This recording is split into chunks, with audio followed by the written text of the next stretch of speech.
함께 기도하겠습니다.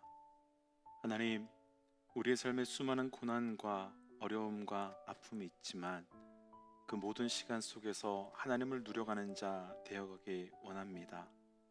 하나님 말씀하여 주시고 하나님 증거하여 주셔서 그 모든 시간 속에 우리의 영적 믿음이, 영적 은혜가 시작되어 나아갈 수 있도록 역사하여 주시옵소서. 이 모든 말씀 우리 주 예수님 이름으로 기도하였습니다. 아멘. 할렐루야. 오늘 우리가 함께 나눌 말씀의 제목은 고난에서 시작되는 믿음, 고난에서 시작되는 믿음이라는 제목으로 주일부터 여호수아 말씀이 시작되었는데 그 첫 말씀으로 여호수아 2장에 나오는 라합에 대한 말씀을 묵상하려고 합니다. 사실 우리 가운데 고난이 없는 사람, 그러니까 문제가 없고 상처가 없는 사람은 단 한 사람도 없을 것 같습니다. 성도님들을 보면서 때때로 놀라는 건 아무런 상처도 아픔도 실패도 없을 것 같은 분의 삶에 남모르는 아픔과 상처와 어려움이 참 많다는 것입니다. 아마도 지금 이 시간 함께 말씀을 묵상하고 계신 분들 가운데서도 각자의 삶에서 아픔이나 상처, 고난이나 실패를 거의 모든 분들께서 가지고 계시리라 생각됩니다. 그런데 문제는 모든 사람들이 고난을 경험하지만 그 고난이 어떤 사람에게는 위기로 끝나지만 어떤 사람에게는 은혜로 바뀌어진다는 것입니다. 그리고 오늘 말씀의 주인공인 라합은 고난에서 말씀의 제목처럼 믿음이 시작되는 사람입니다. 오늘은 말씀을 통해서 고난과 아픔 그리고 상처와 실패 속에 있었던 라합의 인생을 하나님께서 어떻게 믿음이 시작되게 하셨는지를 함께 묵상하고 오늘 말씀을 통해 우리와 우리 가정 그리고 우리 교회 가운데 있는 그 모든 아픔과 상처 그리고 갈등과 위기를 믿음의 시작, 믿음의 출발점으로 바꾸어 주시는 은혜를 누리시길 주의 이름으로 축복하며 도전합니다. 고난에서 시작되는 믿음, 먼저 오늘과 내일 말씀의 주인공인 라합이 어떤 사람인가를 묵상해 보고 싶은데요. 먼저 본문의 1절 말씀을 함께 읽어보겠습니다. 1절입니다. 눈의 아들 여호수아가 시딤에서 두 사람을 정탐꾼으로 보내며 이르되 가서 그 땅과 여리고를 엿보라 하매 그들이 가서 라합이라 하는 기생의 집에 들어가서 거기서 유숙하더니. 아멘. 말씀에서는 라합에 대한 몇 가지 정보를 주는데 먼저는 라합이 기생이었다라고 말씀은 증거합니다. 사실 이 부분에 관련해서 다른 번역에서는 조금 더 노골적으로 창녀라고 하기도 하고 또 매춘녀라고 하기도 합니다. 그리고 오늘 본문은 아니지만 15절 말씀을 보면 그녀가 사는 곳이 높은 성벽 위라고 말합니다.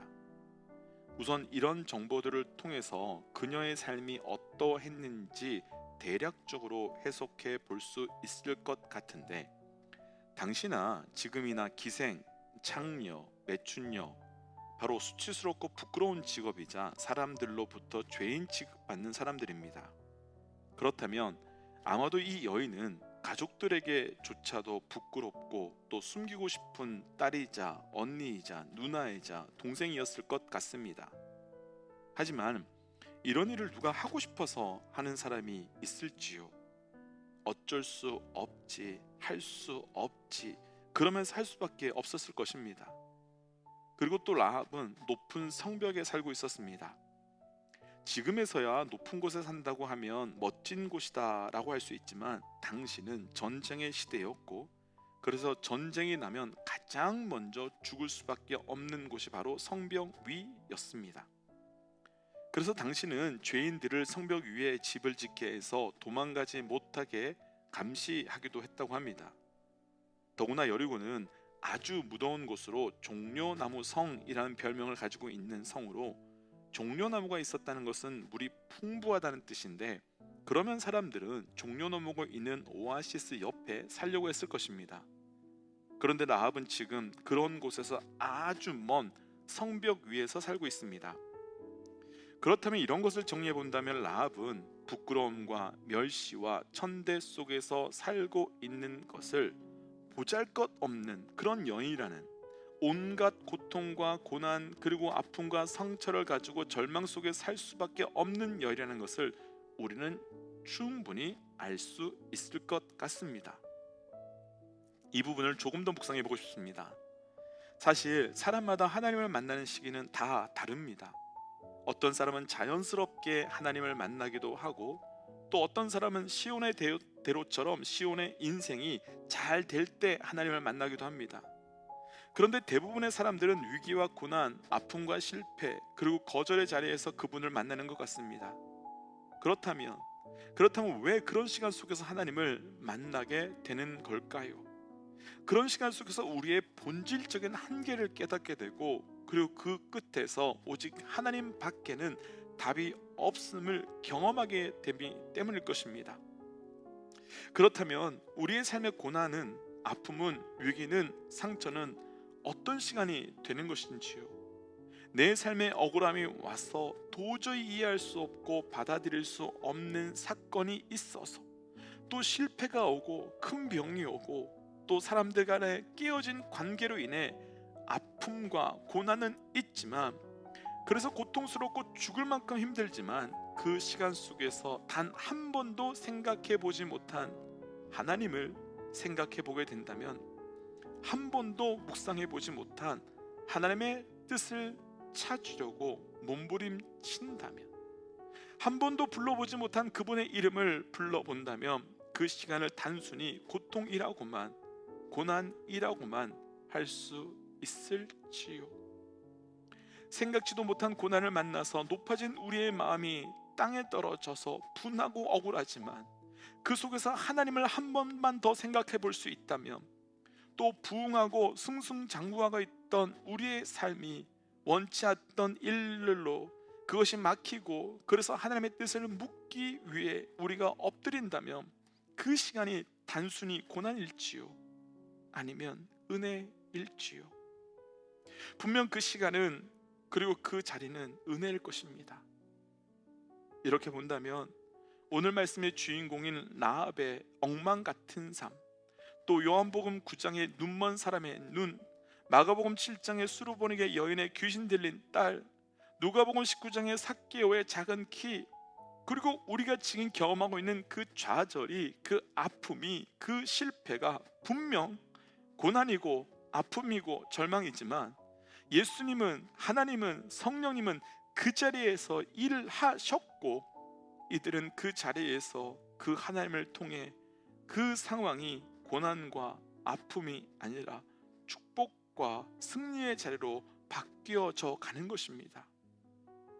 아주 오래전 어느 날 주일 설교를 하기 5분 전에 장로님과 권사님의 자제분이 갑자기 돌아가셨다는 소식을 들었던 적이 있었습니다. 그날 설교하기가 너무 힘들었었습니다. 왜 그런가 하면, 그날 설교 원고에 모세가 사라진 것처럼 우리의 삶에 우리의 가족이, 부모가, 자녀가 사라질 수 있다.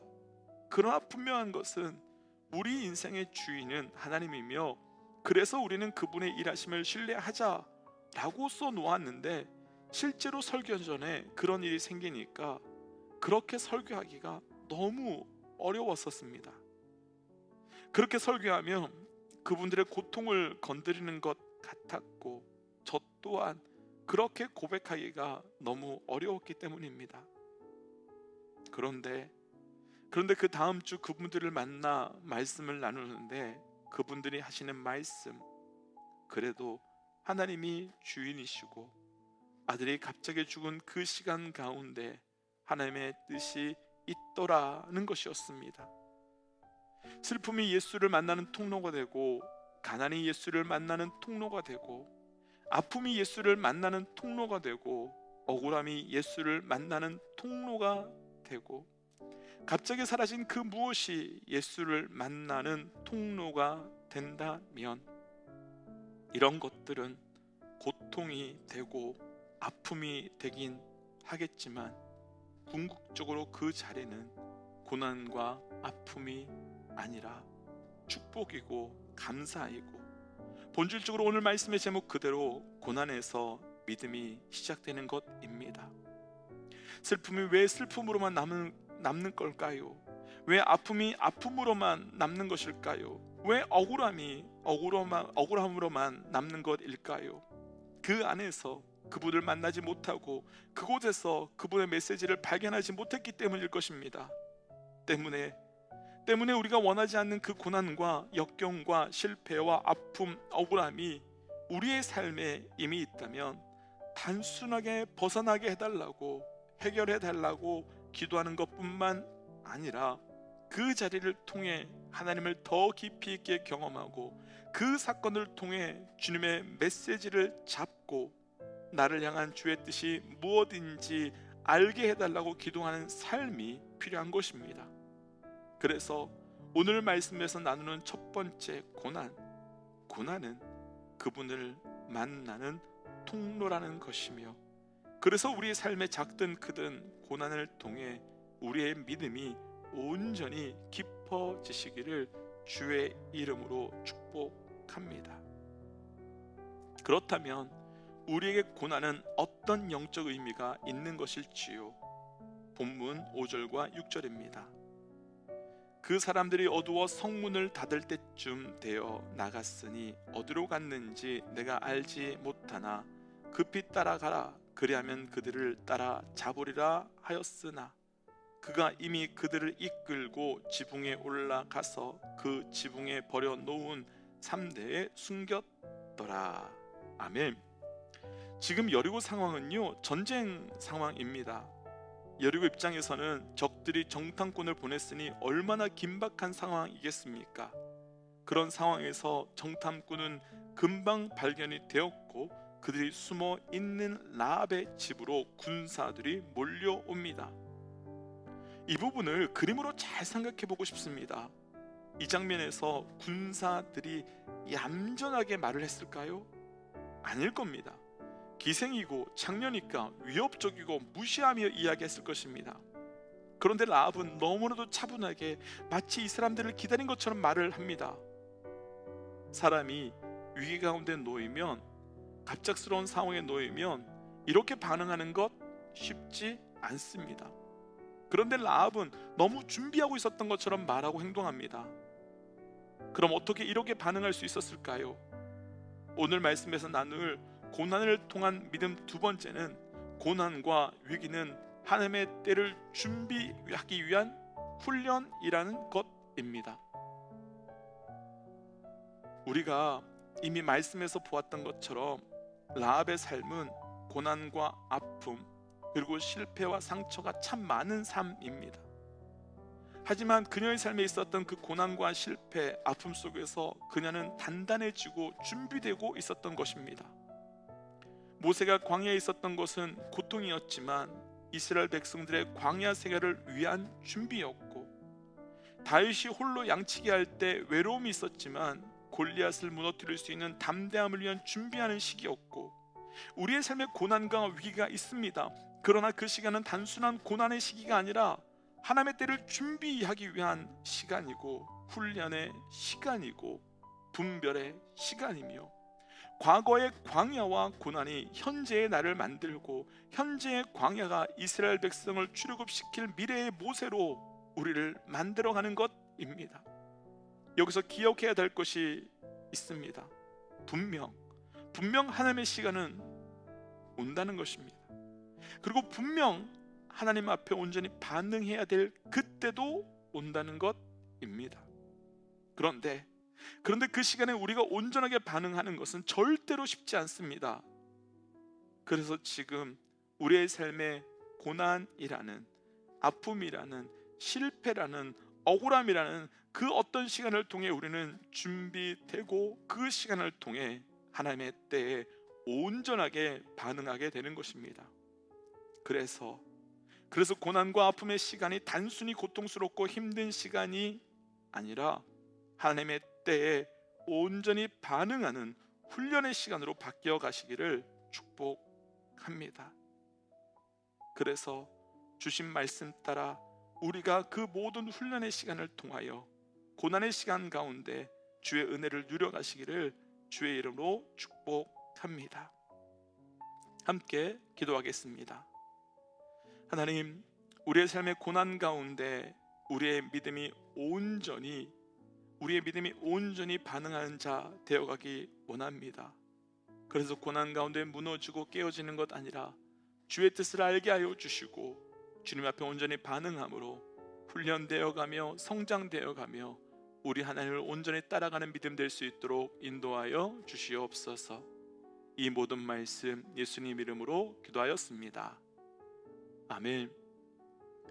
믿음의 노역자 여러분, 우리 하나님은 그냥 우리의 삶에 고난을 허락하시는 분이 아닙니다. 고난 가운데 있는 주의 섭리를 붙드십시오.